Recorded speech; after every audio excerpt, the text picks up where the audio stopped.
राहुल गांधी पहुंचे हाथरस, इससे पहले भी वो एक बार हाथरस गए थे। मैं सीधा सवाल आपसे पूछती हूं कि क्या पॉलिटिकल माइलेज लेने की कोशिश आपकी सरकार, आपके नेता भी कर रहे हैं? क्योंकि वो कहते हैं कि मैं इस पर राजनीति नहीं चाहता, फिर वो दूसरी तरफ ये भी कहते हैं कि इस मुद्दे को मैं संसद में उठाऊंगा। बिना राजनीति के संसद में ये मुद्दा कैसे उठाएंगे राहुल गांधी? देखिए पूर्णा जी, ये बहुत ही दुखद केस है। इसके साथ में राजनीति वाकई संभव भी नहीं है और की भी नहीं गई। जिस तरह से आज सुबह राहुल गांधी जी पहुंचे वहां पर और उसके बाद दुख में संतप्त परिवार से मिले, उनके आंसुओं को उन्होंने सिर्फ पोंछने की कोशिश की, उनको सिर्फ मदद करने की कोशिश की उनकी समस्याएं से, और उन समस्याओं से निकलकर जो चीजें सामने आई वो मीडिया के सामने भी रखी। जिस तरह से उन्होंने जो भुगतान है उसकी राशि को बढ़ाने के लिए रिक्वेस्ट भी की, तो मुझे लगता है कि इसमें कोई राजनीति नहीं है। ये पूरे परिवार समाप्त हो चुके हैं, जिसमें आप देखिए कि किसी के बच्चे नहीं है, किसी के माँ बाप हो चुके हैं। तो इतनी ज्यादा दयनीय स्थिति में कौन राजनीति कर सकता है? मुझे लगता है कि उन्हें जरूरत है, उन्हें उनकी जरूरत को ध्यान में रखते हुए आदरणीय राहुल गांधी जी ने जो सरकार से गुजारिश की है, मुझे लग रहा है सिर्फ गुजारिश शब्द यूज करूंगी मैं, कि उनका भत्ता बढ़ाया जाए, जो भी उनको बढ़ना उपरांत बनना है उनके परिवार की देखभाल के लिए। दूसरी तरफ मैं ये भी कहना चाहूंगी कि जिस तरह से आज देश में अंधविश्वास व्याप्त हो गया है, जरूरी है कि उस पर चर्चा की जाए। उसकी चर्चा संसद में भी की जाए, उससे पहले राज्यसभा में भी की गई। आदरणीय राष्ट्रीय अध्यक्ष खड़गे जी ने भी की। उन्होंने अंधविश्वास को लेकर कानून बनाने की केंद्रीय स्तर पर बात भी की, क्योंकि जिस तरह से आज देश की भोली भाली जनता अंधविश्वास में फंसी हुई है और किसी को भी मतलब भागती हुई भीड़ चली जा रही है। आप देखिए कि जान माल की चिंता भी नहीं, और सरकार की लापरवाही भी दूसरी तरफ सामने आई। जिस तरह से इंतजामात होने चाहिए थे वो इंतजामात नहीं। और ये आप भी कह रहे हैं कि हम भी कह रहे हैं, ये पूरा देश कह रहा है। जहाँ 80,000 की भीड़ जुटी थी, वहां 2.5 लाख की भीड़ जुटी और उस पर पुलिस वालों का क्या कार्रवाई थी, क्या नहीं थी, पता नहीं। आप इस तरह से देखिए कि क्या चीजें निकलकर सामने आ रही, और वहां पर मेडिकल फैसिलिटी के नाम पर कुछ नहीं था। कुछ लोग तो घंटों तड़प तड़प के मर गए, क्योंकि उनको मेडिकल फैसिलिटी मिल जाती, अगर फर्स्ट एड मिल जाती तो शायद उनकी जान बचाई जा सकती थी। तो इन सारी चीजों को देखते हुए कि इंतजामात पूरी तरीके से कहना चाहिए कि प्रियंका जी, राहुल गांधी की सेंसिटिविटी जिस तरीके से निकलकर इस मुद्दे पर सामने आ रही है, मैं बिल्कुल उस सेंसिटिविटी के साथ हूं, लेकिन सिर्फ अपनी जानकारी के लिए मैं आपसे जानना चाहती हूं कि जब आप लोग ये कहते हैं कि मुआवजे की रकम मतलब दिल खोलकर कॉम्पनसेशन देना चाहिए, ये राहुल गांधी ने कहा, तो दिल खोलकर कितना कॉम्पनसेशन मतलब एक होता है स्टैंडर्ड की देना चाहिए अगर इस तरीके का कोई हादसा होता है? या उदाहरण के तौर पर आप मुझे अपनी किसी सरकार का जिक्र कर दीजिए कि उन्होंने मैक्सिमम कॉम्पनसेशन कितना दिया होगा।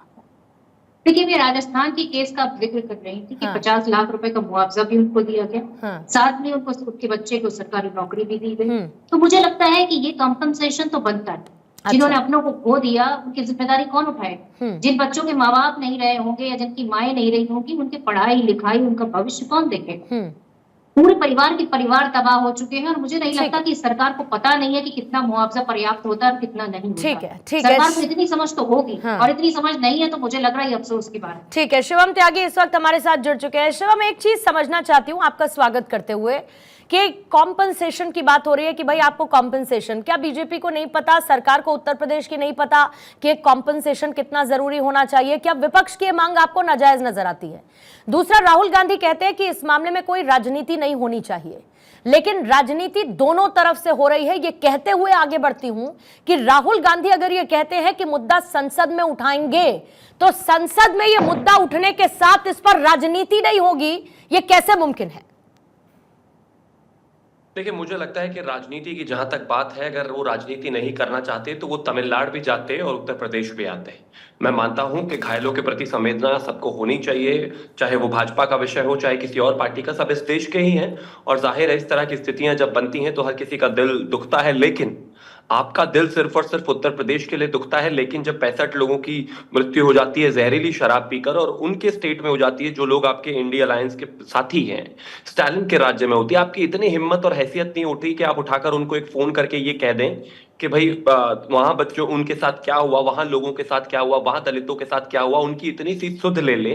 वहां आपको ना कंपनसेशन से मतलब है, ना जो वहां पर हुआ उससे मतलब है, ना उससे कोई लेना देना है, लेकिन आपको उत्तर प्रदेश में आकर राजनीति करनी है, खैर करिए। जहां तक बात कंपनसेशन की है, मैं मानता हूं कि बिल्कुल बेशक कोई नाजायज मांग नहीं है, जायज मांग है। सरकार आगे भी इस पर विचार करेगी और बिल्कुल हम इंश्योर करते हैं कि कोई भी व्यक्ति या कोई भी बच्चा जो है, बच्चों को लेकर भी इस देश के जो प्रदेश के जो मुख्यमंत्री हैं उन्होंने कहा, योगी आदित्यनाथ जी ने, कि उनको जो है मुख्यमंत्री शिक्षा केंद्र की तरफ से जो है वहां पर किसी को भी अशिक्षित नहीं रखा जाएगा, सबकी शिक्षा की व्यवस्था होगी। साथ में ये भी एक चीज है कि एक को मुआवजा मिले। मैं आपको छोटा सा एग्जांपल देता हूं और मैं इसको पॉलिटिसाइज नहीं कर रहा हूं, ये बातें इस तरह की उठ रही हैं इस वजह से इस पर बात कर रहा हूं। एक 2005 में मंदार देवी में एक जो है स्टैम्पेड की इसी तरह भगदड़ की घटना हुई थी। वहां पर 340 लोगों ने जो है अपनी जान गंवा दी थी। कांग्रेस की सरकार थी, आज तक उन लोगों को मुआवजा तक नहीं मिला, वो आज भी कोर्ट में है। ये दुनिया को भाषण देना, ज्ञान देना बहुत आसान काम है, आप दे सकते हैं। आप राजनीति करना चाहते हैं, लाशों के ऊपर आप कर सकते हैं, आप इस तरह की स्थिति जो चाहे कर सकते हैं। लेकिन मैं सिर्फ एक ही चीज कहना चाहता हूं, हमारी कमिटमेंट साफ है। चाहे वो आयोजकों की 6 लोगों के गिरफ्तार होने का विषय रहा हो, चाहे किसी को भी ना बख्शने का विषय रहा हो, और चाहे साफ इस प्रदेश के मुख्यमंत्री का ये कहना हो कि जांच कहीं तक भी पहुंचे, किसी भी व्यक्ति तक पहुंचे, कोई कितना भी रसूखदार हो, हम उसको बख्शेंगे नहीं। लेकिन एक तरफ कांग्रेस वाले जो है कहते हैं कि ईमानदारी होनी चाहिए, मुआवजा मिलना चाहिए, दूसरी तरफ इन्हीं के साथी अखिलेश यादव खड़े होकर कहते हैं नहीं नहीं, बाबा को तो गिरफ्तार करना ही नहीं चाहिए। रामगोपाल यादव कहते हैं बाबा की तो कोई गलती ही नहीं है, उनको क्यों गिरफ्तार करें, उनकी कोई गलती नहीं है। हम भी नहीं कह रहे हैं किसी को गिरफ्तार करिए, लेकिन भाई जांच में अगर कोई आता है तो आप पहले से जज क्यों बनकर बैठ गए हैं? इस तरह की दोहरी राजनीति मुझे लगता है खेलने की आवश्यकता नहीं है। लेकिन शिवम, अगर आप कांग्रेस की और समाजवादी पार्टी की इस दोहरी राजनीति की बात करते हैं और जो कुछ उदाहरण देकर आपने बताया राहुल गांधी के इधर उधर विजिट करने को लेकर, तो फिर तो यह भी कहते हैं कि प्रधानमंत्री के पास मुलाकात का समय है कि खिलाड़ियों से वो T20 वर्ल्ड कप जीत कर आए तो मिलने, हाथरस नहीं जाते। प्रधानमंत्री के पास मणिपुर जाने का समय नहीं है, लेकिन प्रधानमंत्री संदेश खाली जरूर चले जाते हैं। तो अगर इस आधार पर यह चर्चा की जाएगी तो फिर सबका सब जगह मौजूद होना और सबका सब जगह से नदारद हो जाना तो फिर हर किसी का जायज होता है ना। आवाज उठाना इस देश में मुझे लगता है इसी मीडिया ने उसको रिपोर्ट भी किया।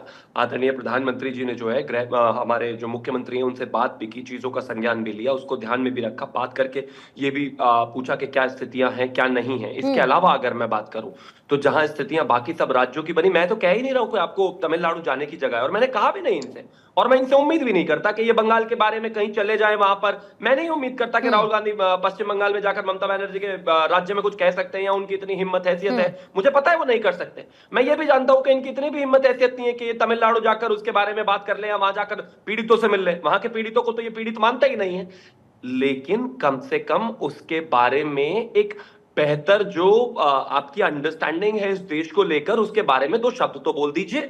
तो आपके पास संवेदना के 2 शब्द नहीं है उसके बारे में। ठीक है, आप उसके बारे में बात करने से डरते हैं और आप उसके बारे में ऐसे व्यवहार करते हैं जैसे तमिलनाडु हिंदुस्तान का हिस्सा ना हो। प्रियंका जी 30 सेकंड में आपसे इसका जवाब लूंगी और फिर बाकी मेहमानों के पास मुझे जाना है। 30 सेकंड आपको दूंगी काउंटर के लिए। प्रियंका जी।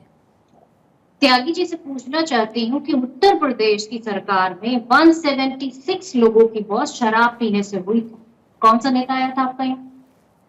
नहीं आया था ना। तो हकीकत ये है कि दांत दिखाने के कुछ और खाने के कुछ और। इसी सरकार आपकी सरकार की बात कर रही हूँ, शराब पी के लगातार मौतें होती रही।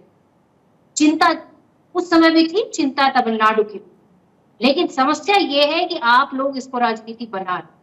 हकीकत यह है कि उत्तर प्रदेश से माननीय राहुल गांधी जी सांसद हैं और ये उनकी जिम्मेदारी बनती है कि अगर उत्तर प्रदेश का कोई मुद्दा है तो उस पे जाकर लोगों का दुख बांटने में क्या उपचुनाव भी तो है ना मैडम, 10 जगह दिक्कत ये है, उपचुनाव भी है। मैं इसीलिए बार बार मैं इन बातों का जिक्र नहीं करना चाहती, लेकिन कई बार हाथी के दांत दिखाने के और खाने के और हर किसी पार्टी के नजर आते हैं, फिर चाहे वो कोई भी पार्टी क्यों ना हो। हाँ, उसकी रैपिंग अलग हो जाती है, उसको पेश करने का तरीका, उसमें शब्दों का चयन अलग हो जाता है, लेकिन घूम फिर के इर्द गिर्द कहानी उसी के घूमती है।